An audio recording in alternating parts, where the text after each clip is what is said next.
વિજ્ઞાન જ્યાં જોવા, અનુભવવા અને સમજવા મળે એ છે ગુજરાત સાયન્સ સિટી. બાળકોમાંથી વૈજ્ઞાનિક બનવાની યાત્રાની શરૂઆત અહીંથી થાય છે. ગુજરાત સાયન્સ સિટીમાં ઇન્ટરનેશનલ મૂન ડે ઉત્સાહપૂર્વક અને વૈજ્ઞાનિક ઉર્જા સાથે ઉજવવામાં આવ્યો.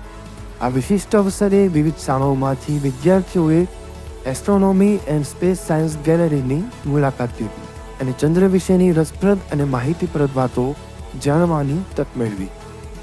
આ પ્રસંગે ઇસરો ભારતીય અંતરિક્ષ સંશોધન સંસ્થાના વૈજ્ઞાનિક શ્રી આશિષ સોની ખાસ ઉપસ્થિત રહ્યા અને ચંદ્ર અને તેના વૈજ્ઞાનિક રહસ્યો વિષય પર વિદ્યાર્થીઓ અને મુલાકાતીઓને રસપ્રદ માહિતી આપી.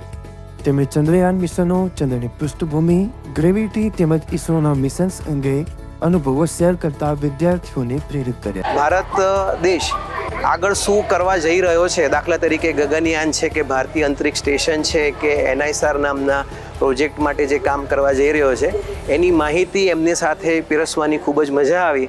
અને આવનારા ભવિષ્યમાં આમાંથી કોઈક વૈજ્ઞાનિક ઇસરોને જોઈન કરે અને દેશની સેવા કરે અને સ્પેસ ટેકનોલોજી બાબતે દેશને ખૂબ આગળ વધારે એવા વિચારો સાથે ખૂબ ખૂબ અભિનંદન. અને સાયન્સ સિટીને પણ ખૂબ ખૂબ અભિનંદન આવા કાર્યક્રમો યોજવા બદલ, કે જેથી કરીને બાળકોમાં વિજ્ઞાન, ગણિત અને અંતરિક્ષ વિજ્ઞાન બાબતે ખૂબ જ માહિતી આપી શકાય. Thank you very much. Science સિટીના એસ્ટ્રોનોમી ગેલેરી ખાતે વિદ્યાર્થીઓ માટે ચંદ્ર પર આધારિત મોડેલ બનાવવા, મેક યોર ઓન પ્લાનેટ અને ચંદ્રના તબક્કા જેવી સ્ટેમ પ્રવૃત્તિઓ પણ આયોજિત કરવામાં આવી, જેમાં વિદ્યાર્થીઓએ ઉત્સાહપૂર્વક ભાગ લીધો.